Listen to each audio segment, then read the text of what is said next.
Hola, primero que nada quisiera agradecer por la oportunidad de hablar sobre Yolanda Oramuno, que es una autora a la que siempre llevo muy cerca del corazón y que significa mucho para mí en términos estéticos y humanos.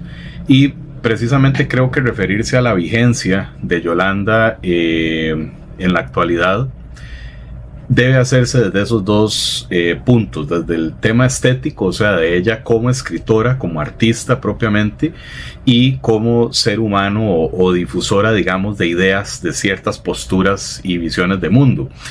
En términos estéticos, Yolanda Oramuno es una autora de ruptura, definitivamente, una autora vanguardista para su momento. En el país, en ese entonces se cultivaba mucho la novela social de denuncia y demás, o sea, había una preocupación muy clara por los problemas sociales, y sin pretender decir que eso estaba mal de ninguna manera, Yolanda Oramuno perdón, opta por una ruptura con esta tradición. Ella se va más por el lado psicológico y por expresar las problemáticas, digámoslo así, universales del ser humano desde esa mirada intimista, desde esa mirada que busca en los sentimientos, en la psique humana, las problemáticas y las tensiones de vivir tanto como individuos, como miembros de familia y como miembros de una sociedad al fin y al cabo.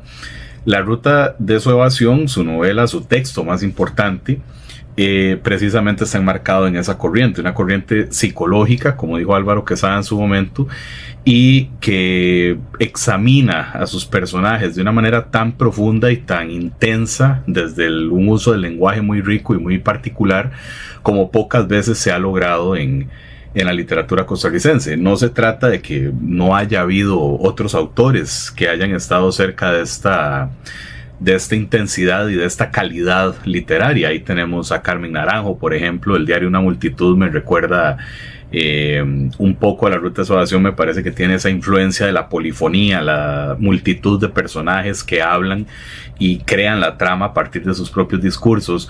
Está más recientemente El más violento paraíso de Alexander Obando, por ejemplo, ¿verdad? Una novela también polifónica, polinarrativa, podríamos decir, que incorpora muchos géneros, que incorpora muchas historias dentro de su propio caudal narrativo. Pero definitivamente La Ruta de Salvación es una novela plenamente vigente en nuestra época por esa capacidad de profundizar en sus personajes, y básicamente yo diría que hasta se puede usar como una suerte de manual de cómo escribir una novela en términos de crudeza, de profundidad psicológica, de uso efectivo del lenguaje y de manejo de un reparto amplio de personajes, ¿no? Porque tenemos muchos personajes que son analizados cada uno por su lado. Incluso creo que Yolanda Oramuno anticipa hasta cierto punto, esto es algo, una idea de muy reciente cosecha para mí, pero ella anticipa algo que van a ser eventualmente las series de televisión, en el sentido de cómo tenemos una trama central, pero hay episodios, hay momentos para cada personaje, para conocer su vida anterior, para conocer la historia que traen detrás, que traen consigo. Eso es algo muy presente en La Ruta de su Evasión, y que creo que muchos autores del boom, como García Márquez y demás, lo llegaron a utilizar muchísimo también en sus obras. Y esto es algo que no lo digo yo hasta ahora. Sergio Ramírez ya en alguna ocasión se refirió a que Yolanda Oramuno habría sido mucho más difundida y conocida si no fuera costarricense. Eso puede sonar feo y cruel y lo que queramos, pero bueno, creo que lleva razón, ¿no? En el sentido de que la literatura costarricense no tiene una presencia tan clara a nivel mundial. Simplemente pues supongo que el resto del mundo asume que aquí escribimos, pero no nos leen gran cosa, ¿verdad?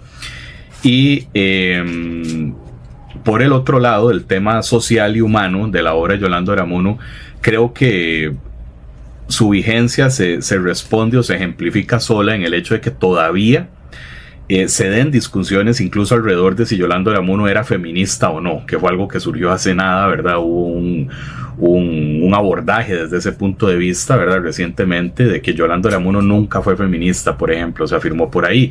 Y creo que, bueno, partiendo del hecho de que Yolanda escribió en una época donde el feminismo aún no se teorizaba tanto, no estaba tan claramente definido ni estudiado, ¿no?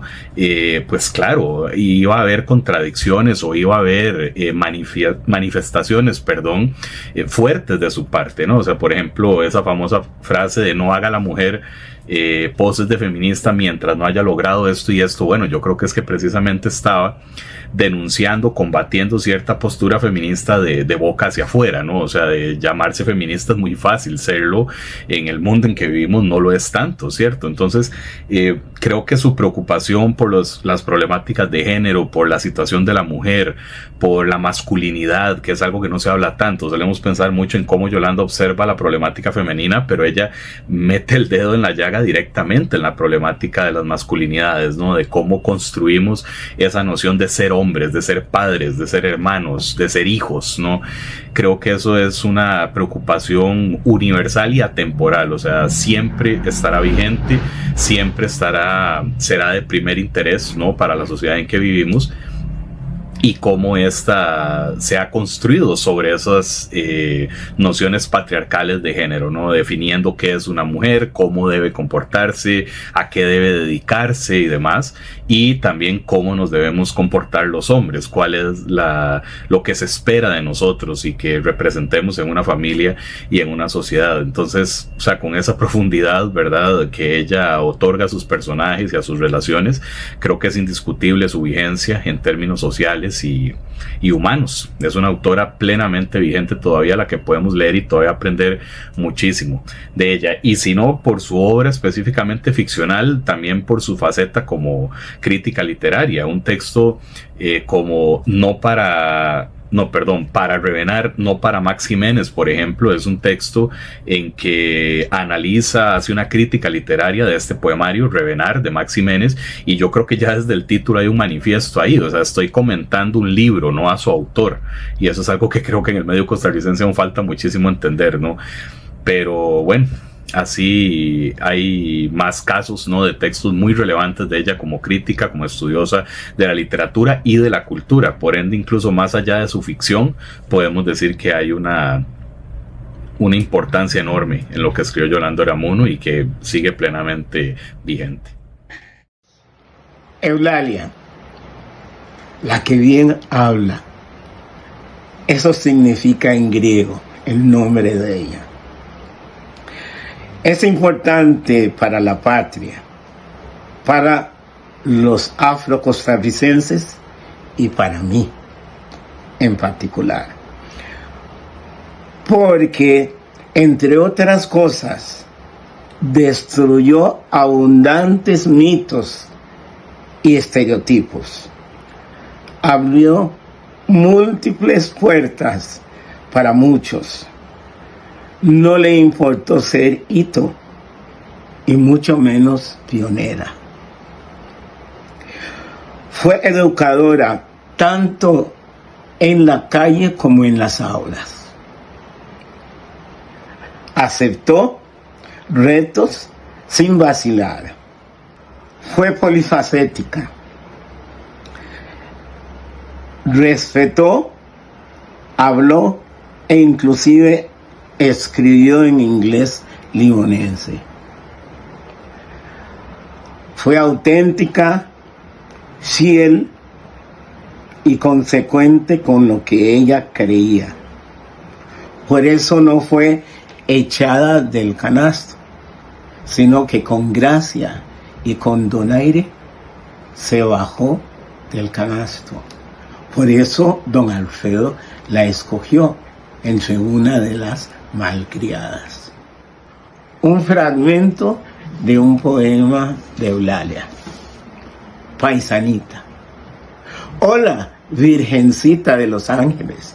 ¿Me permites que te llame paisanita? Vos sabés, por aquello de negrita.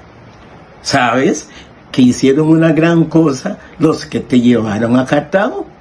Pues yo me siento muy agradecida con eso, porque esa extraña costumbre de dar la suerte, ahora tú la das.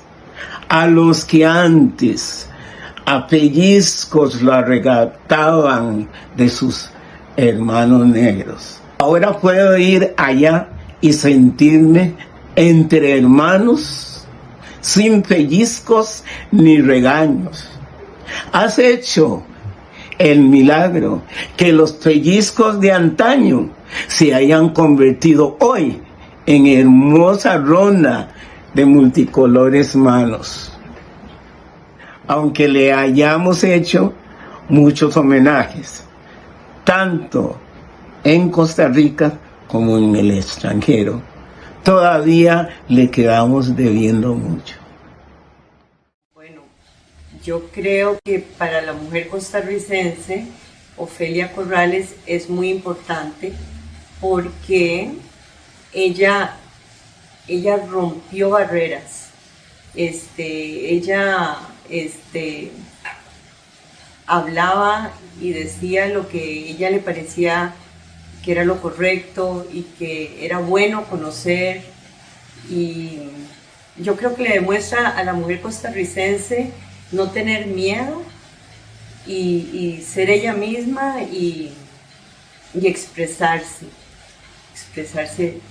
de la manera que ella siempre lo hacía. Y bueno, les digo que ella sigue expresándose a su manera después de que ya se fue. Tenía como 18, 19 años, ella fue muy amiga, digamos, de los Tinoco, muy amiga. La llamaban a ella para que ella les diera consejos, la investigaban a ella. Creo que un señor Mesén, muy conocido en Costa Rica en esa época, como en 1919 o algo así, creo que fue. Ella fue muy, muy importante en ese momento. Cuando matan a Joaquín Tinoco, ella viaja con el entourage y se van todos para Francia. Y vive allá en Niza un tiempo y ya no sé, se quedó, no estoy muy clara, pero creo que se quedó como unos 5 años en Francia y después ya regresa a Costa Rica para quedarse aquí. Y aquí ella se casa con mi abuela y aquí hizo su vida. En lo personal es muy importante porque era mi abuelita. Y era una mujer muy amorosa, generosa. Yo siento que ella fue una mujer extraordinaria, que cuando yo era chiquita lo que veía era, digamos, el cariño de ella y su compañía, que la disfruté mucho cuando la tuve. Y yo creo que por eso es muy importante para mí todavía en este momento. Ella sigue siendo importante porque ella todavía está presente en mi vida, a pesar de que se murió hace muchísimos años. ¿Y por qué? Todo surgió cuando estaba en clases de literatura costarricense con Sonia Jones y me dio un poema para analizar, que era el del caballo en el tránsito de fuego.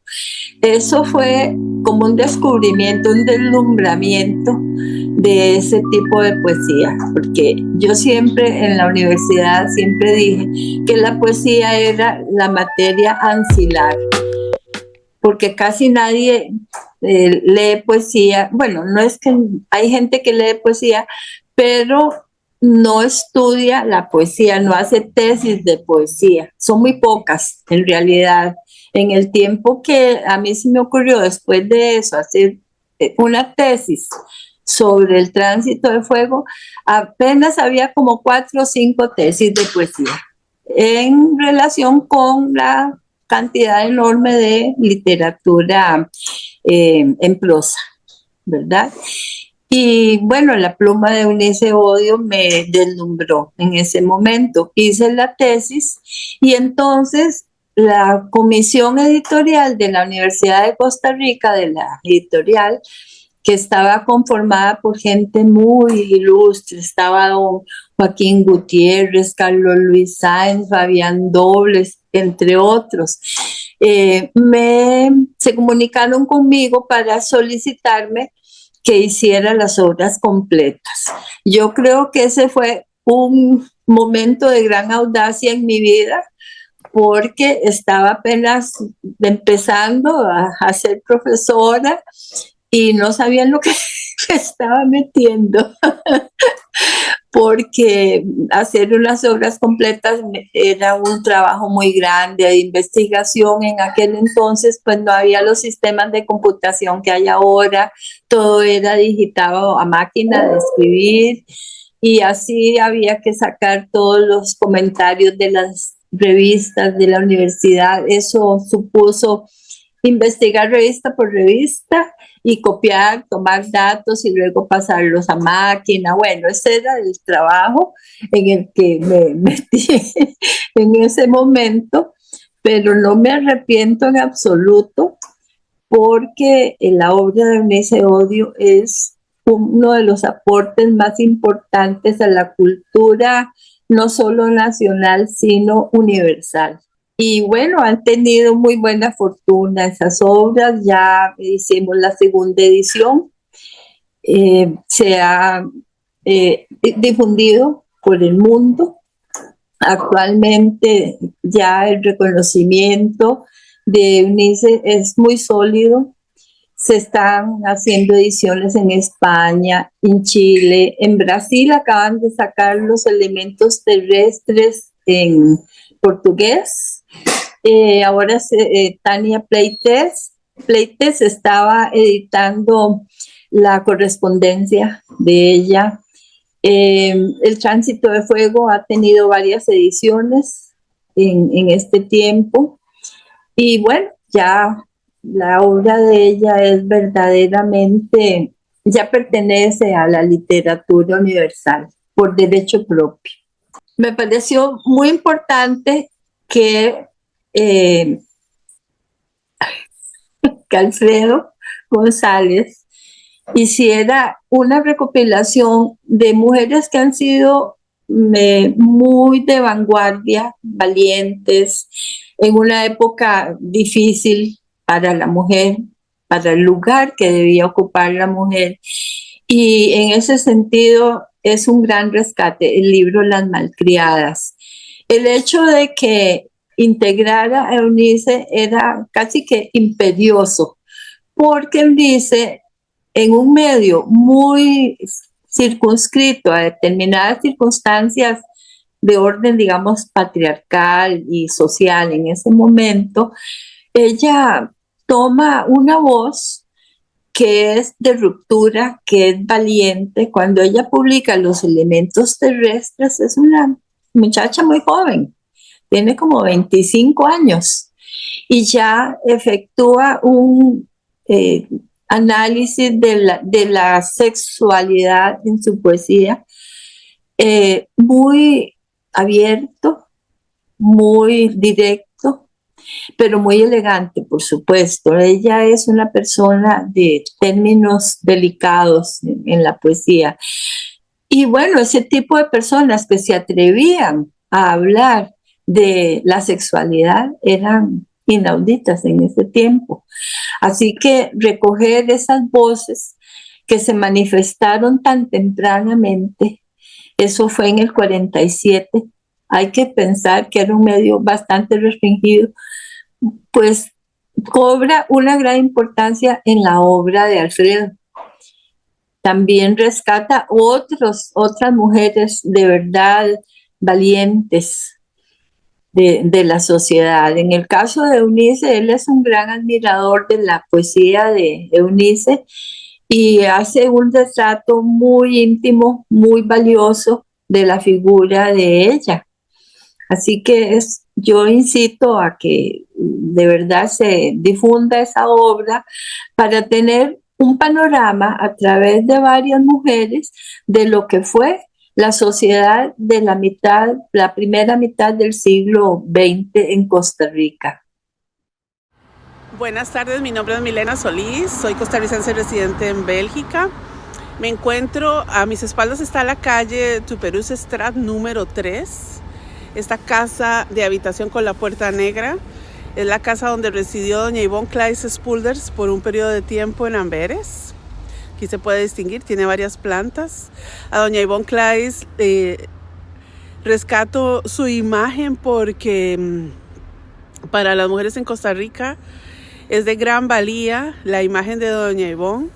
A ella le debemos que las mujeres podamos participar en puestos de diplomacia en este momento, porque ella fue la primera diplomática de honor, ejerciendo como traductora oficial, como relacionista pública entre ministros, consejeros y primera dama de los Estados Unidos también, quien posteriormente tuvieron una entrañable relación de amistad.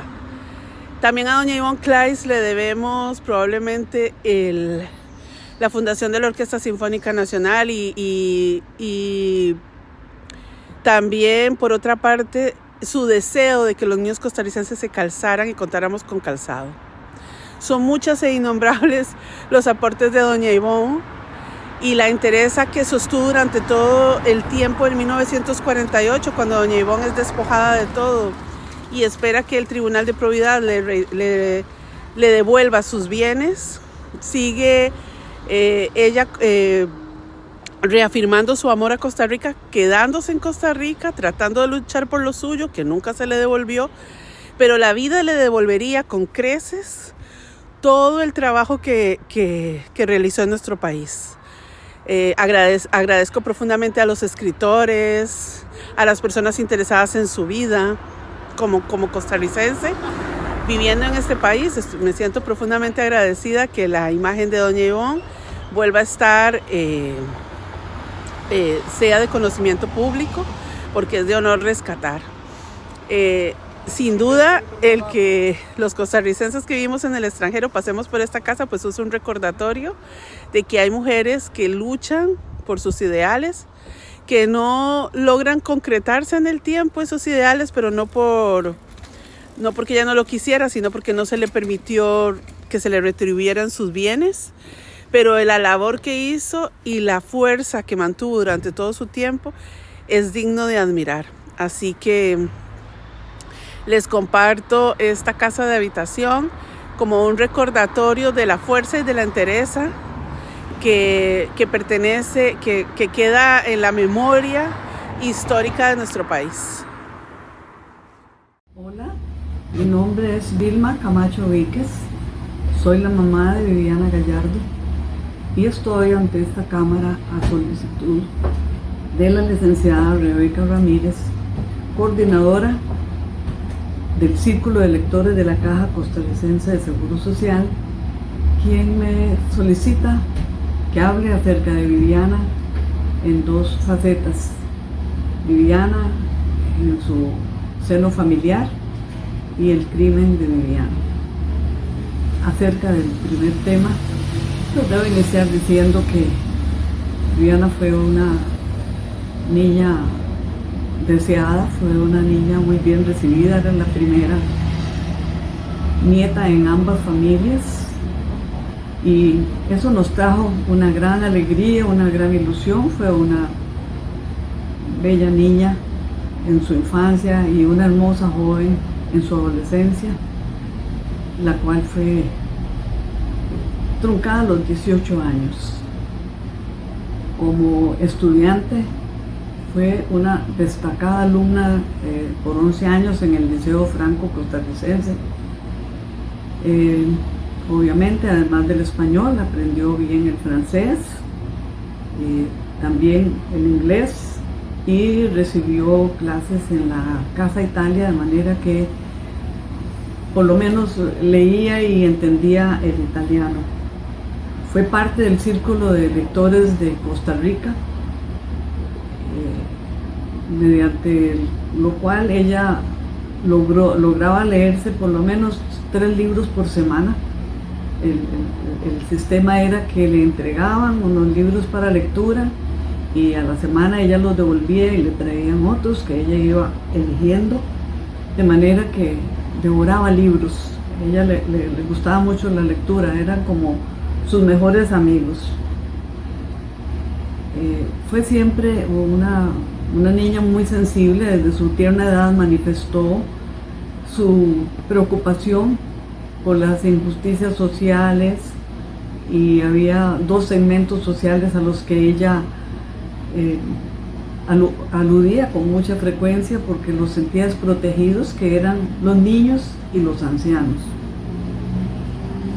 A sus 15 años ella escribió un poema que ella me decía, no, eso no es poema, eso no es poesía, pero yo sigo creyendo que es poesía. Y este poema la retrata mucho a ella en cuanto a lo que era. Me voy a permitir hacer lectura de ese texto. Dice: cuando observo esta Navidad pletórica de Heidi y la guerra de las galaxias, es cuando la soledad bulle en mi ser.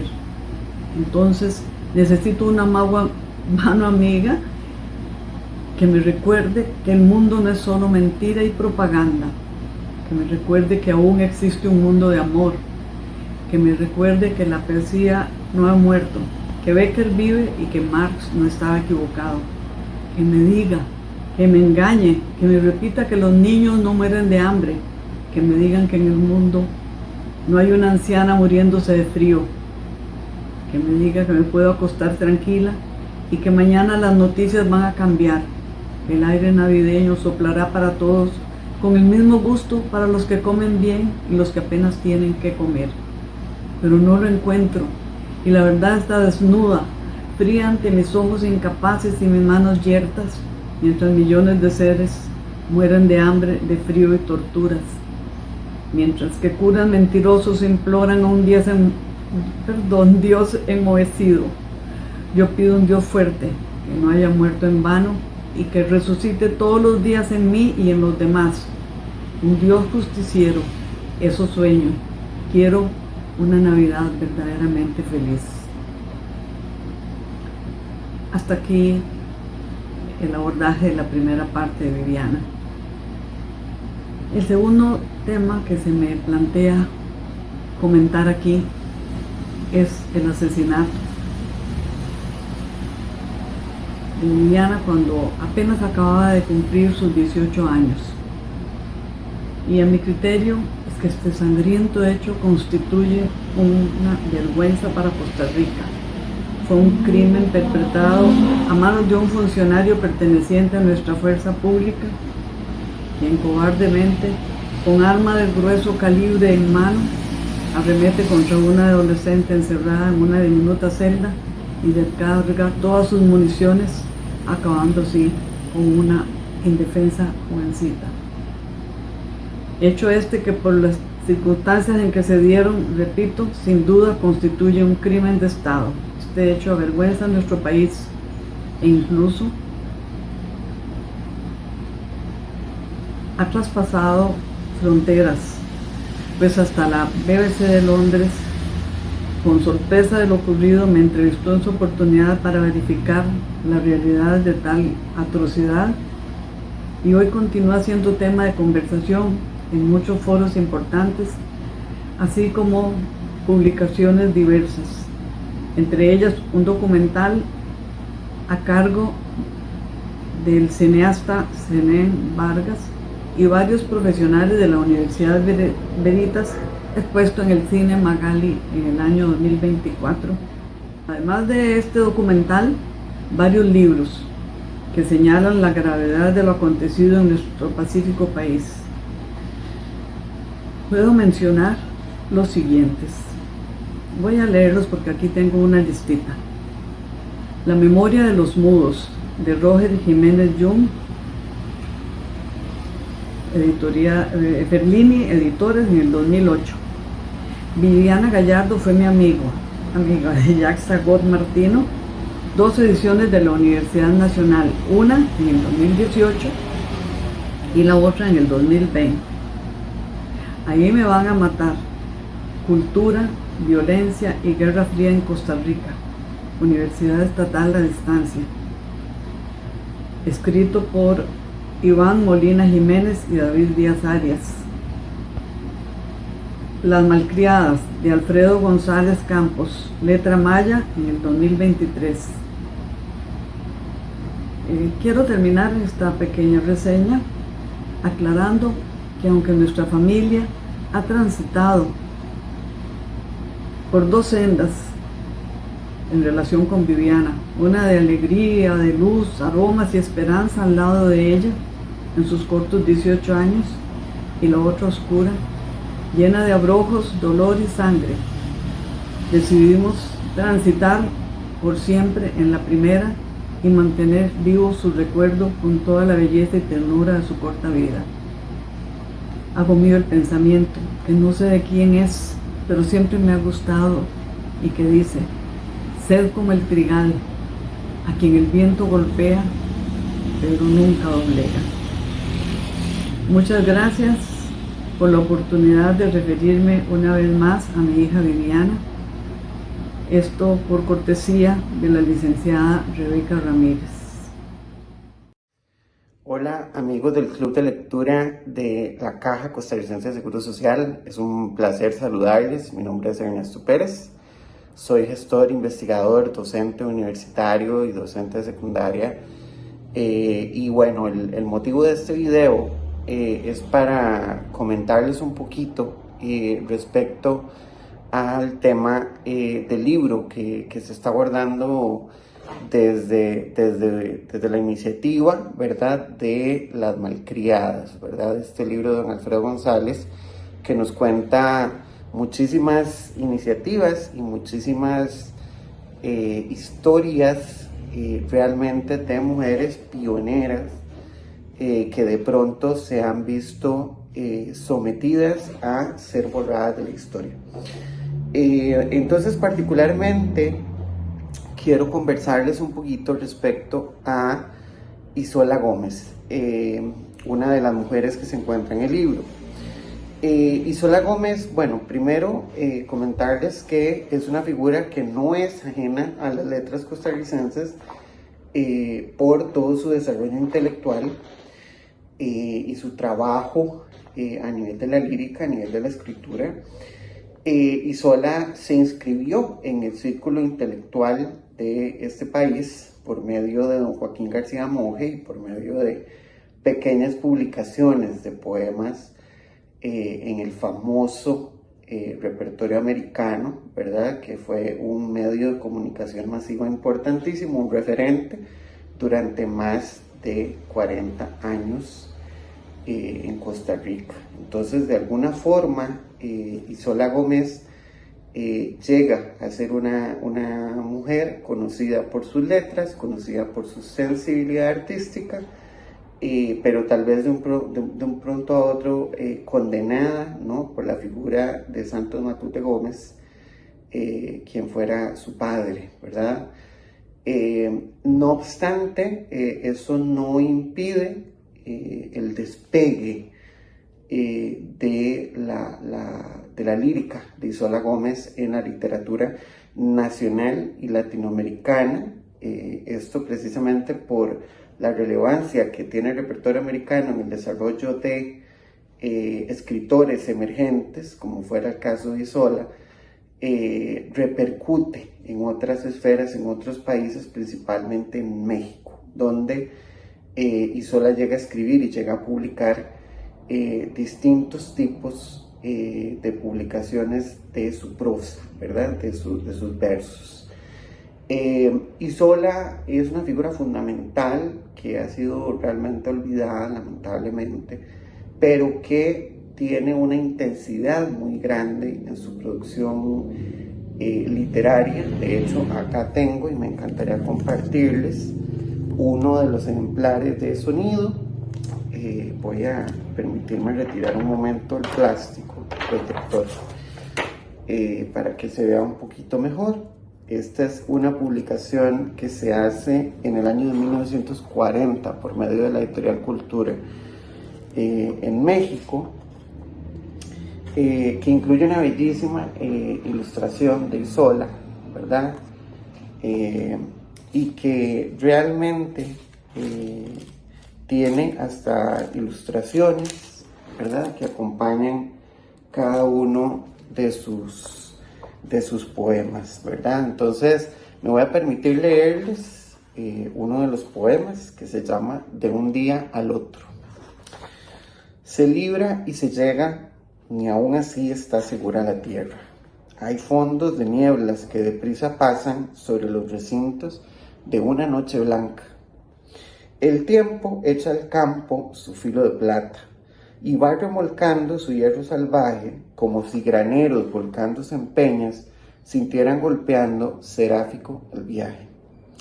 Sonríe a la noche su clara mañana, que estrellado entonces su refajo encierra, y aquel áureo velo, niqueando perlas, despierta la aurora que intranquila llega. La visión del tiempo callada se muestra, a un gozo atribuye su hazaña ligera, y sube en los siglos modulando voces, su reloj en silencio que estrellóse afuera. Entonces, como pueden ver, realmente Isola tiene una producción lírica maravillosa. Realmente es una mujer fundamental para estudiarla, rescatarla de nuestras letras nacionales, ¿verdad? De nuestras letras costarricenses, y que realmente el libro de Alfredo pone una perspectiva muy interesante sobre la vida de Isola y vuelve a ponernos otro nombre, ¿verdad? De estas mujeres que tanto han estado escondidas. Realmente les recomiendo esta lectura, les recomiendo analizar, revisar un poquito más a Isola en nuestra historia, y ha sido un gusto compartir este ratito con ustedes. Buen día. Mi nombre es Marcela Membreño y el Club de Lectura de la Caja me pidió que hablara sobre Chavela. Porque Chavela es importante para mi persona a nivel emocional, y porque creo que Chavela Vargas es importante para el legado de Costa Rica. Creo que parte importante de Chavela Vargas, que al menos desde donde yo lo veo, es que esta mujer nació muy adelantada para su época, y en ese vivir adelantada para su época, ella defendió mucho su forma de sentir y su espíritu libre. Por ahí es demasiado importante, pero también a nivel cultural, como ella a través de sus canciones y de su voz y de sus interpretaciones podía tocar el corazón de las personas que también podían estar viviendo situaciones de amor como las que cantaba en sus canciones, pero esa conexión con el dolor ajeno, ponerlo en una canción y hacer que las demás personas sientan ese dolor y puedan sublimar ese dolor con ese producto, ¿verdad? Viene siendo la canción. En esa parte, el legado es que ella interpretó el dolor, al menos como yo lo veo, y lo hizo de todos y de todas. ¿Por qué es importante para mí? Pues bueno, cuando ella muere, recuerdo que yo estaba sentada en el sillón de mi casa y yo me puse a escuchar mucho más a fondo sus canciones y sentí un gran deseo de hacerle un tributo a ella, porque ella nos dio tanto a la humanidad con ese sentir y esa forma de hacer de todos el dolor, pero hacerlo algo bello, que yo nada más sentía esas ganas de poderle devolver un poquito. Y eso estaba dentro de algo de un deseo muy inocente, una idea muy inocente, muy naif de querer hacer algo. Pasó el tiempo y con Sharon Cavallini, pues se trabajó esto, y junto con Mario Corrales, se trabajó la idea. Nosotros pensábamos que iba a ser algo pequeño, pero al final se hizo más grande de lo que pensábamos, y el resultado en el Centro Cultural Mexicano fue que se llenó y existió como un ambiente muy conmemorativo y muy de cariño hacia ella, Y la oportunidad que surgió, al menos para mí, y sé que para Sharon y para Mario, fue que nos dieron la oportunidad, o que tuvimos la oportunidad de poder hacerle un cariñito a Chabela. En el proceso para podernos preparar para para este tributo, estuvimos conversando con Alfredo. Alfredo nos recibió en su casa, Alfredo nos contó muchas anécdotas, porque él era un amigo muy íntimo de Chabela y conocía muchas historias de ella. Nos contó, y todo esto fue vital para poder hacer ese tributo. Cuando ya se hizo el tributo y se estuvo, ¿verdad? Ya estuvo, ya fue, ¿verdad? Pero estábamos ahí, ¿verdad? Cuando terminó el espectáculo, se acercaron personas agradeciendo, ¿verdad? A ver que hubiéramos hecho esto, y realmente nosotros estábamos más bien muy agradecidos de que nos hubieran dado la oportunidad al asistir el público de poder hacerle este tributo a Chabela Vargas, porque a nivel personal el hecho de poder conectar con las emociones y conectar con ella, y conectar pues de una forma muy, muy desde el dolor, pero para poderlo transformar, fue una de las cosas que a mí me ayudó a sanar procesos personales. Entonces, el tributo a Chabela Vargas y el proceso para estar ejecutando sus canciones, aprendiendo sus canciones, tratar de conectar con ella. Ese proceso a mí me sanó de un proceso muy personal, y es que no tengo palabras. Cuando las muchachas de este club de lectura me dijeron que hablara, yo les dije, no soy experta en temas de Chabela Vargas, pero hablaré desde lo que yo siento. Entonces, lo que yo puedo sentir es la capacidad que tuvo Chabela Vargas, que lo resumo acá, ¿verdad? Porque sé que lo he mencionado, es cómo Chabela puede hacer de todos el dolor, pero poder transformar ese dolor de una pena en una canción hermosa que ayuda a superar ese dolor. Bueno, muchísimas gracias por tenerme acá. La verdad es un honor, y es muy lindo poder compartir la importancia de Virginia, ¿verdad? Para mí y para el país. Bueno, para mí, ella fue mi abuelita, o sea, una figura materna muy importante en mi vida, una abuelita muy presente. Y ella fue una de las mayores inspiraciones en mi vida, no solo por la fortaleza que llevaba a cuestas, sino también por su abrazo cálido y duradero, ese abrazo que te apretaba y te hacía sentir, ¿cómo se dice? Tibiecita por dentro, y duraba hasta que escuchabas los latidos de su corazón. Me recuerdo de su voz dulce y penetrante. Ella siempre hablaba con la verdad, como decimos nosotros, sin pelos en la lengua. Y aunque incomodara un poquito, ella siempre buscaba la forma, ¿verdad?, de decirlo de la manera más sutil para que no hiriera. Ella fue una abuela muy presente en mi vida. Me quería muchísimo. Siempre me decía que tenía un don, pero que tenía que trabajarlo y pulirlo para que pudiera saber brillar. Por ella siempre estuve metida en clases de teatro, de música, de danza. Gracias a ella yo pude descubrir también mi camino en el arte. De hecho, ahora también me dedico a la música medicina. Me encanta escribir poesía también. Creo que eso viene de ella. Ella me apoyó mucho en ese sentido, en el sentido cultural y artístico. Recuerdo con cariño sus consejos de amor cuando yo era adolescente. Siempre me hablaba con la verdad, me contaba sus historias, le encantaba hacerme reír con sus chistes, siempre me contaba chistes. Recuerdo cuando me llevaba al Parque de la Paz y nos tirábamos por las montañitas con los cartoncitos. Le encantaba estar conmigo, le encantaba estar presente en mi vida.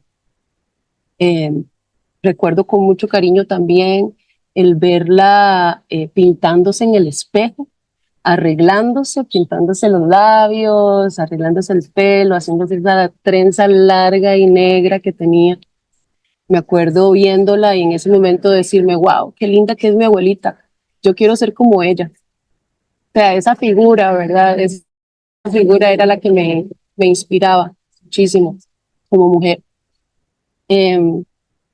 Sí, su fuerza y su belleza fueron la fuente de inspiración en mi vida, ¿verdad?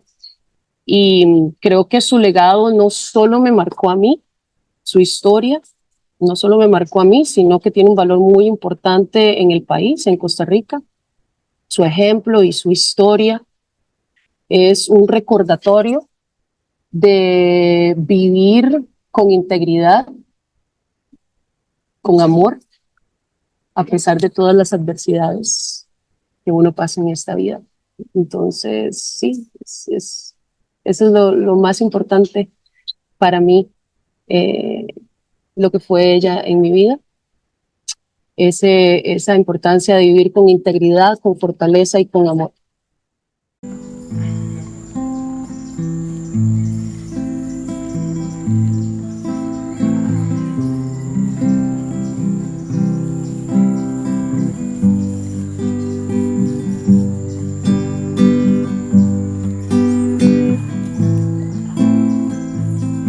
La casita chiquita, la mar hecha plata, la casita chiquita y la almendra en la rama, el olor es silencio a las 12 del día, el olor es silencio y la melancolía, el polvo en las aceras y el carretón despacio, el polvo en las aceras y el sol en el ocaso, la barca que se aleja, la estela de espuma, la barca que se aleja y la luz de la luna, y la luz de la luna, la luz de la luna, la luz, la luz, la luz de la luna. Y la luz de la luna, la luz, la luz, la luz de la luna.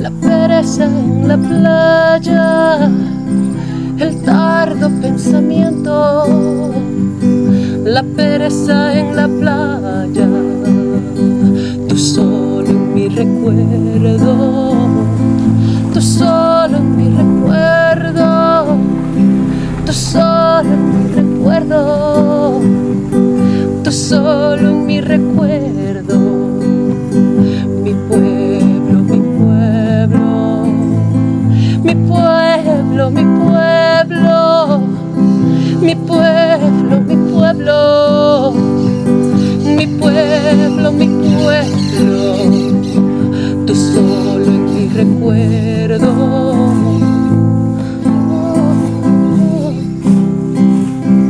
tú solo en mi recuerdo, tú solo.